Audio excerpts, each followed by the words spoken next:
Royal Dynasty. Tinotenda mtara chipaso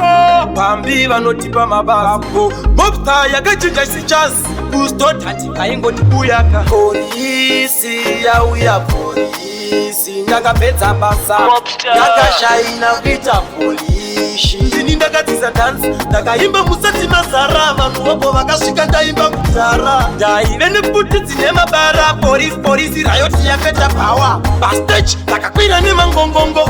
vakomana ndaitoda hondondo ndakasiya iri zhowe vashoma ivavo vaiti yatidilewe Dzokororo ine simba dzokorora Buyaka dzoka futi Dzokororo ramba uchidzoka ndaidzoka ndine pfuti dzangu ndakakoka Dzokororo ine simba dzokorora Buyaka dzoka futi Dzokororo imi ndaive kumba kuSTODART ndakavaita maumba vanhu vakabatidza moto mperi nandi nikalasi pulotikina na windi zvakaishamisa vazhinji manenji pastage paidiwa isusu bedzi kuSTODART mufuwa 4 pokafo yakadzoswa pastage kapo chiona kurongeka aisaramba kudzoreka vakati Dzokororo ine simba dzokorora Buyaka dzoka futi Dzokororo ramba uchidzoka ndaidzoka ndine pfuti dzangu ndakakoka Dzokororo ine simba dzokorora Buyaka dzoka futi Dzokororo imi ndaive kumba kuSTODART ndakavaita maumba ndinotenda MC Banzo na DJ Fandan Jekiratix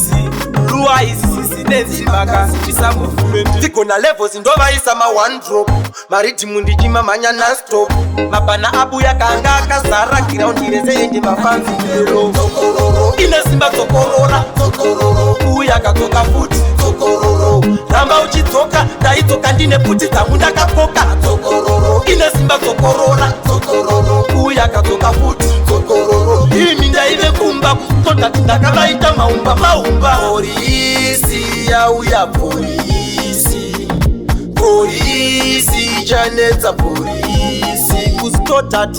yaingova polisi ini ndichishaina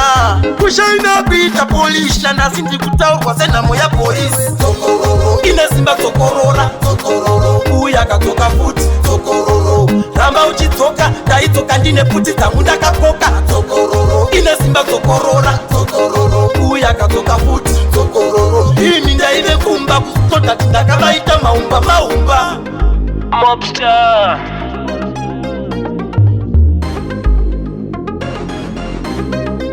Royal Dynasty.